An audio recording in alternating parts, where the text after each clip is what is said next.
Pemirsa, tunjangan hari raya atau THR adalah hal yang dinantikan para pekerja menjelang hari raya Idul Fitri. Bagi pekerja yang mendapatkan THR, sebaiknya dapat mengelolanya dengan bijak agar jangan sampai keuangan menipis setelah hari raya Idul Fitri. Jelang hari raya keagamaan, tunjangan hari raya menjadi sesuatu yang ditunggu-tunggu oleh para pekerja, terutama jelang hari raya Lebaran seperti saat ini. Tunjangan hari raya atau THR sering dianggap sebagai bonus pemasukan, sehingga bagi sebagian orang, THR langsung mereka hamburkan secara konsumtif. Tidak jarang setelah Lebaran, penerima THR malah mengalami kesulitan keuangan karena tambahan pemasukan tidak diimbangi oleh pengeluaran yang lebih besar. Sebelum menerima THR, ada baiknya setiap orang membuat anggaran THR dengan menghitung dan memperkirakan nilai dari setiap jenis pengeluaran, serta menentukan skala prioritas dalam berbelanja keperluan Lebaran. Nah, bagi Anda para pekerja, apakah Anda sudah mengelola dana THR dengan bijak? Jangan sampai keuangan Anda menipis pasca Lebaran karena tidak mengontrol pengeluaran sebelum dan selama Lebaran. Ya, untuk membahasnya lebih lanjut, kita telah terhubung langsung dengan Mike Rini Sutikno selaku ahli perencana keuangan. Kita langsung sapa narasumber kita. Selamat siang Mbak Mike. Halo, Assalamualaikum. Apa kabar Mbak Mike? Waalaikumsalam, selamat siang Mas Andrew. Alhamdulillah kabar baik. Baik, kita langsung saja berdiskusi tentang bijak mengelola dana THR. Karena kita tahu mungkin saat ini warga kita telah menerima dana tunjangan hari raya atau THR. Dan biasanya Mbak Mike, THR ini hanya lewat begitu saja. Assalamualaikum, kemudian waalaikumsalam, habis seketika. Nah, pertanyaannya bagaimana Mbak Mika agar bijak mengelola dana THR kita, agar THR kita tidak habis begitu saja. Sebetulnya pos-pos keuangan mana saja yang harus kita dahulukan agar ya kita tidak habis dana THR-nya begitu saja. Karena umat muslim kan biasanya ada banyak sekali ya pengeluarannya, mulai dari membayar zakat, kemudian membayar pegawai yang bekerja dengan kita, entah itu ART, asisten rumah tangga ataupun driver, kemudian membayar berbagai macam hal lainnya ya, dan makanan juga ini memerlukan budget yang begitu besar. Bagaimana Mbak Mika? Ya Mas Andrew, jadi fenomena THR berasa numpang lewat aja ya, itu karena biasanya orang menggunakan THR itu dia nggak pakai rencana ya. Jadi sebaiknya karena untuk merayakan hari raya ini kan adalah sebuah aktivitas yang rutin kita lakukan tiap tahun. Jadi dan tiap tahun juga kita bagi yang sudah bekerja di atas 1 tahun juga yang pekerja sebelum 1 tahun sebenarnya udah bisa terima THR. Jadi maksudnya Anda mau dapat duit di selain gaji ya berupa 1 kali gaji yaitu THR itu sudah bisa diperkirakan. Dan pengeluaran untuk hari raya ini juga sebenarnya sesuatu yang berulang gitu. Jadi sebulan sebelum Anda menerima THR, kita sudah harus bisa membuat sebuah perkiraan lah. Perkiraan itu adalah kita pengeluaran untuk hari rayanya apa saja sih ya. Jadi begini, supaya THR itu tidak habis sebelum waktunya ya, maka gunakan THR ini memang khusus untuk pengeluaran hari raya kita. Yang seringkali bikin THR kita cepat habis sebelum waktunya adalah kita menggunakannya juga untuk pengeluaran rutin bulanan kita ya. Sebab yang lain adalah orang seringkali THR-nya habis sebelum waktunya karena pengeluarannya itu tidak dibatasi gitu atau tidak ada anggaran, jadi mengeluarkan uang itu sesuka hati. Karena biasanya orang terima THR itu dia langsung kayak berasa wah saya punya uang lebih nih. Padahal ya pemirsa sebenarnya yang namanya THR itu bukan uang nganggur yang bisa kita pakai suka-suka. Uang THR itu bukan uang nganggur karena sudah pasti ada pos-pos pengeluaran hari raya yang mesti Anda bayar dari THR tersebut.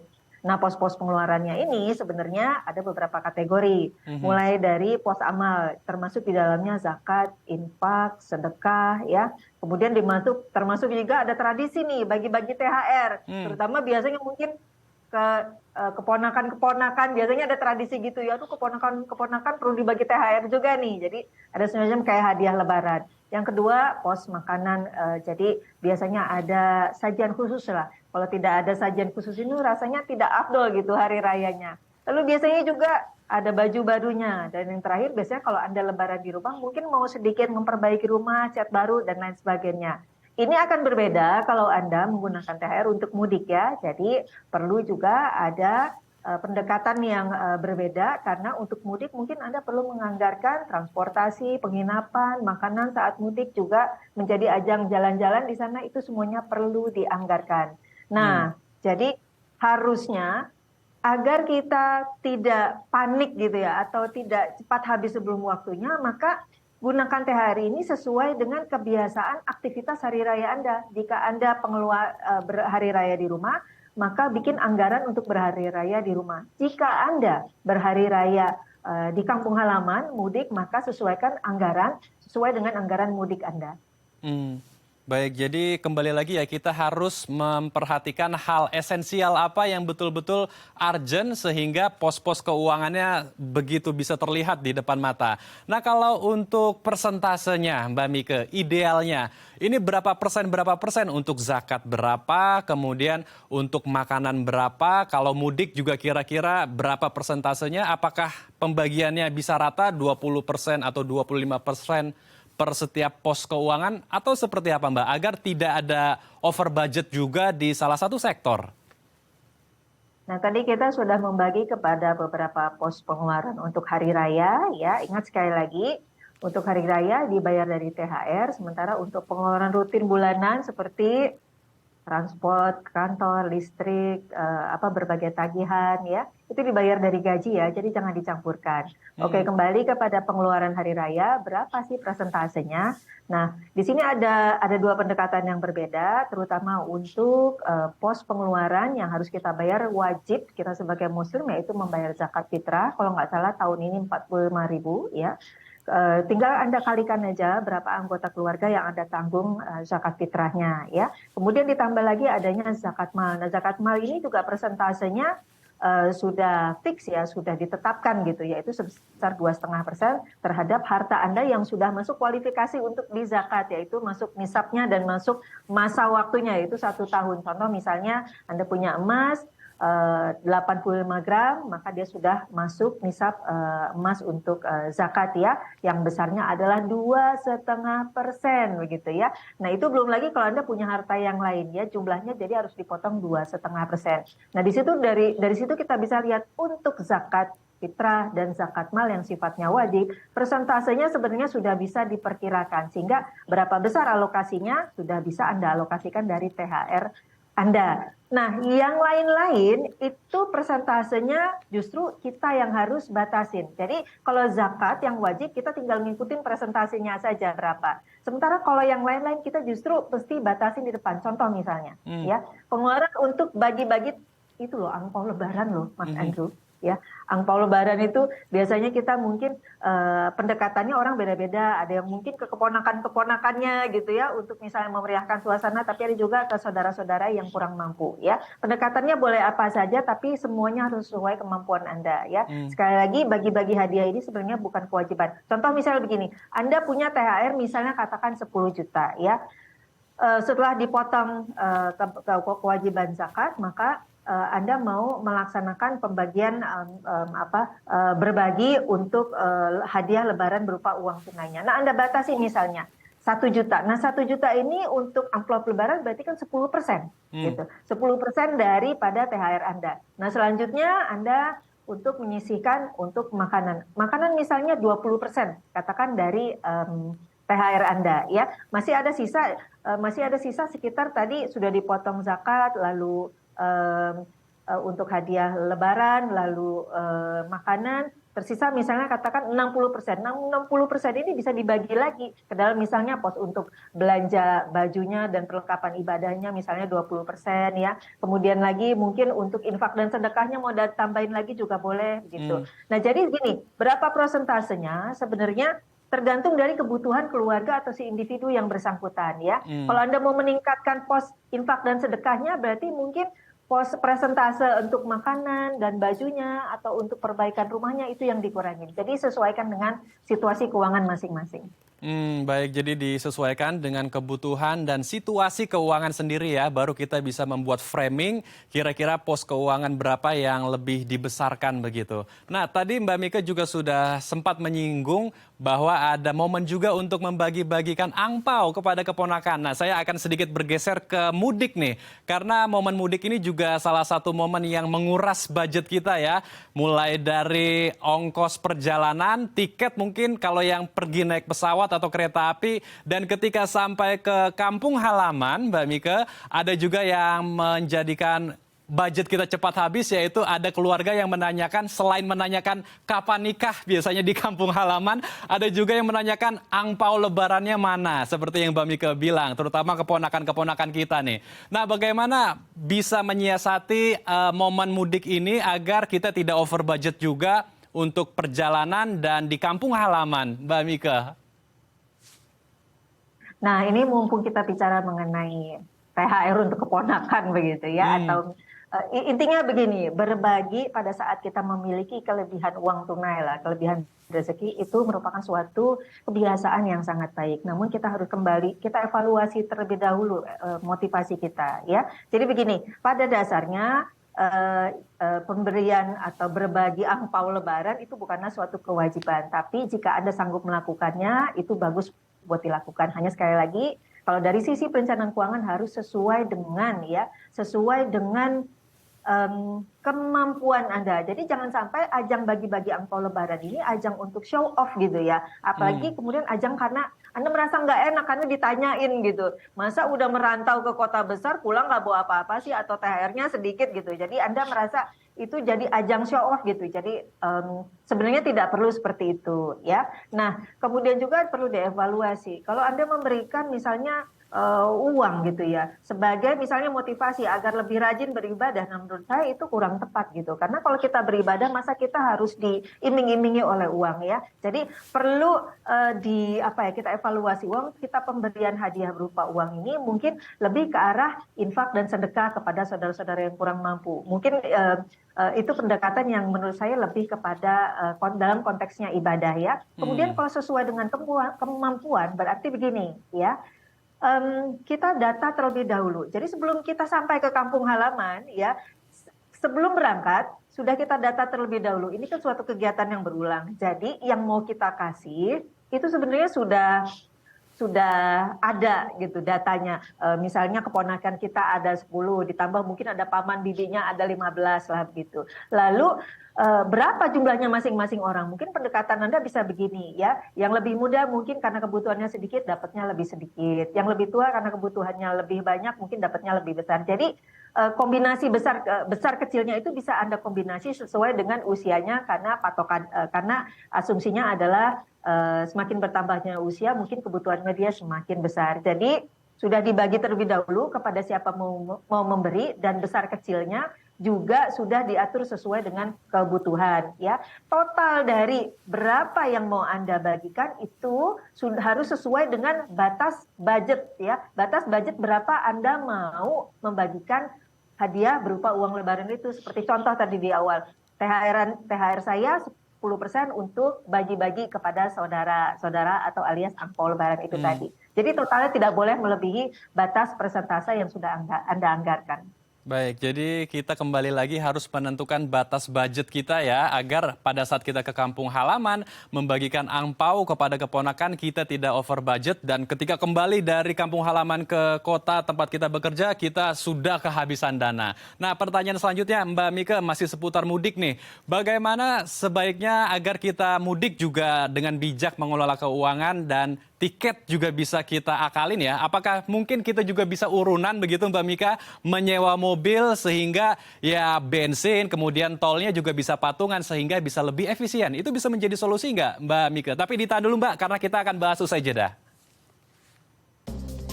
Baik pemirsa, kami akan kembali usai jeda, tetap di Halo Indonesia.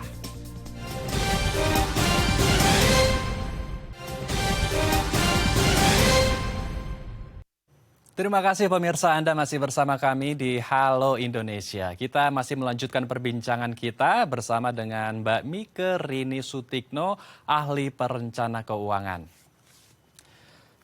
Mbak Mika, melanjutkan pertanyaan saya di segmen sebelumnya, untuk bisa menghemat dana THR kita dan di momen mudik ini apakah kita juga bisa menyiasati dengan mungkin saat mudik kita bisa urunan begitu ya, patungan untuk menyewa sebuah kendaraan sehingga biaya tol, kemudian biaya bensin itu juga bisa urunan, bisa patungan juga dengan teman-teman kita yang satu arus ya, satu jalur gitu, atau mungkin bisa satu kota, jadi bisa lebih lagi menghemat dana THR kita sehingga setelah dari kampung halaman kita, kita tidak kehabisan dana, uang kita tetap masih ada. Bagaimana kalau menurut Mbak Mika? Ya, jadi semangat berhemat itu sebenarnya lebih kepada bukan kita mau jadi kikir ya, jadi itu sangat berbeda, tetapi lebih kepada pengendalian yang namanya mengendalikan pengeluaran itu kan bagus, karena kalau enggak kita akan terdorong untuk belanja lebih besar daripada uang tunai yang kita punya. Akhirnya apa? Kita mudah untuk mengambil misalnya pinjaman atau menggunakan pay letter atau kartu kredit ya, karena kita tidak bisa mengendalikan pengeluaran kita. Nah, beberapa tips penghematan yang bisa Anda lakukan ya, saya kira begini, mulai dari kita mendeteksi terlebih dahulu besar kecilnya yang akan bisa membuat pengeluaran selama kita mudik itu apa sih gitu ya, bisa membuat pengeluaran itu membengkak ya. Besar kecilnya biasanya dipengaruhi satu, berapa jarak jauhnya dari tempat tinggal Anda ke tempat mudiknya. Lalu berapa lama Anda di sana ya. Semakin lama juga tentunya biaya yang dikeluarkan akan semakin mahal. Lalu aktivitasnya di sana itu apa saja. Semakin banyak aktivitasnya, apalagi kalau menjadi ajang rekreasi, tentu saja itu semakin membuat Anda terdorong untuk mengeluarkan uang lebih banyak kan. Nah, karena itu ya sebelum berangkat memang bukan ada baiknya ya. Saya sangat menekankan gitu bahwa pentingnya kita di sana itu mau ngapain alias perencanaan gitu ya. Perencanaan bukan saja uangnya tapi kegiatannya di tempat mudik kita itu kita mau ngapain aja gitu. Karena itu langsung berdampak terhadap besar kecilnya biaya yang perlu dialokasikan, apalagi biaya yang nanti perlu dikeluarkan pada saat hari H-nya begitu. Nah, contoh begini, pada saat mudik biasanya menjadi ajang silaturahmi, kemudian juga menjadi ajang rekreasi. Nah, ke tempat rekreasi mana saja itu sudah perlu diatur lah kira-kira. Bukan saja diatur tapi juga disepakati sama keluarga ya. Karena kalau kita nantilah kita lihat di sana kita mau berkunjung kemana saja ya. Itu ibaratnya kita mengikuti kata hati kita ya, bisa jadi kita kepengen mengunjungi semuanya padahal mungkin uang kita nggak cukup untuk itu. Jadi mungkin ada 10 pilihan tempat rekreasi, mungkin kita bisa pilih 3 atau 4 saja ya. Jadi disiplin pada rencana kegiatan yang sudah dibuat ya. Kalaupun terjadi penyimpangan, selama jumlah totalnya dari pengeluaran masih dalam budget Anda, tentunya bisa dilakukan. Hal-hal yang lain seperti yang tadi Mas Andrew juga sudah sarankan, contoh misalnya ya, kita patungan untuk berkendara. Jadi sesama pemudik yang punya satu arah, mungkin kita bisa patungan untuk sewa kendaraannya, kemudian juga untuk berbagi bensinnya, bahkan sampai kalau kita sama-sama di satu kota punya kegiatan yang sama, mungkin juga makannya juga bisa urunan ya, atau patungan begitu, sehingga menjadi lebih hemat. Oke. Jadi kembali lagi ya, kita harus menentukan tujuan atau kalau mau lebih detail lagi nih, kita membuat rundown atau schedule setiap harinya saat di kampung halaman mau kemana, atau kalau mau refreshing atau mau jalan-jalan juga tentukan titiknya di mana saja agar kita juga bisa punya pengeluaran yang jelas juga ya, karena dari situ nanti akan keluar budgetnya berapa. Dan kalau ada teman yang sekiranya sama jalur untuk mudiknya, ya alangkah baiknya juga kita bisa bersama-sama pulang sehingga bisa urunan juga untuk ongkos ke sananya. Nah, kalau untuk biaya menghemat lagi ada juga yang harus kita tahan karena selama pandemi ini kita ditingkatkan lagi untuk belanja secara online. Nah, belanja secara online ini luar biasa sekali antusiasmenya ya, karena pandemi juga mengajarkan kita belanja secara online, terutama di Ramadan ini ada berbagai macam godaan Mbak Mika, seperti Ramadan Sale dan sebentar lagi hari raya Lebaran ada Lebaran Sale lagi, di mana-mana ada diskon mulai dari perangkat elektronik, otomotif, dan fashion, baju ya. Nah, Mbak Mika, pertanyaannya bagaimana agar kita bisa memiliki sistem alarm dini supaya kita bisa benar-benar sadar tidak langsung mengklik handphone kita, baju ataupun barang-barang yang mau kita beli dan kita sadar nih kita tidak men-check out nih dari handphone kita. Bagaimana Mbak agar kita benar-benar bisa menahan hasrat kita agar tidak tergoda juga iman kita dengan sale yang ada di pasar digital? Ya, Mas Andrew. Jadi tetapkan dalam benak kita, dalam pikiran kita bahwa THR itu bukan uang nganggur ya. THR itu bukan buat beli belanja barang elektronik atau hal-hal yang di luar pengeluaran hari raya, ya. Jadi kalau buat belanja elektronik atau yang di luar hari raya itu Anda bayarnya dari gaji, ya. Jadi ini kita bicara kebutuhan masyarakat atau situasi keuangan keluarga secara umum ya di tiap keluarga Indonesia, ya. Umumnya THR-nya digunakan untuk hari raya. Nah, kalau Anda merasa bahwa THR itu sebagai uang lebih, jadi Anda bisa suka-suka gitu ya.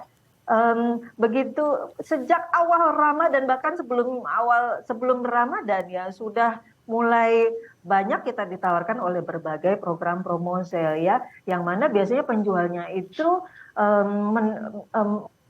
mengesankan bahwa kalau Anda tidak ambil sekarang gitu, Anda bisa kehilangan kesempatan untuk mendapatkan barang bagus dengan harga murah gitu ya. Jadi kita berasa takut tidak jadi hemat gitu. Padahal sebenarnya membeli berbagai produk maupun jasa ya, gara-gara promo diskon itu sebenarnya tidak selalu akibatnya menghemat ya. Bahkan bisa jadi lebih boros. Karena apa? Karena Anda membeli karena Anda ingin, bukan karena butuh. Lagi pula kalau Anda merasa nanti juga kan dapat THR. Kalau dapat THR berarti pengeluarannya yang sekarang ini bisa nanti direimburse lah istilahnya begitu, atau diganti, nanti dilunasin lah dari THR-nya. Anda mungkin bayar pakai pay letter atau apa pembiayaan lah gitu. Nah, kalau Anda berpikiran seperti itu ya, nanti juga bakalan ada dapat uang lebih dari THR ya. Biasanya orang yang seperti itu begitu dapat THR-nya dia lupa melunasi, katanya tadi mau melunasi, akhirnya tetap mencicil. Kemudian dia kan berasa punya uang lebih, dia belilah barang yang baru karena promo sale-nya itu masih terus-menerus gitu sepanjang Ramadan sampai Lebaran itu tadi ya. Jadi sekali lagi bahwa THR itu bukan uang yang menganggur ya, tetapi dia khusus untuk pengeluaran hari raya Anda. Pengeluaran hari raya tadi kita sudah bahas, ada kurang lebih sekitar 4 kategori, apalagi kalau Anda mudik. Jadi prioritaskan uang THR Anda untuk pengeluaran hari raya, untuk belanja kebutuhan harian yang sifatnya rutin, bayar dari gaji Anda, jadi jangan dicampur. Baik, jadi kembali lagi kita harus bisa bijak ya, mana yang kebutuhan, mana yang keinginan agar kita bisa mengerem hasrat kita untuk berbelanja secara masif dan dana THR kita bisa aman, bisa tidak begitu saja habis seketika. Terima kasih Mbak Mika telah berbagi waktu dan informasi bersama kami di Halo Indonesia. Salam sehat Mbak Mika, Assalamualaikum. Waalaikumsalam. Pemirsa, Dai TV menggelar acara buka puasa bersama dengan anak-anak yatim piatu. Seperti apa aksinya? Usai jeda tetap di Halo Indonesia.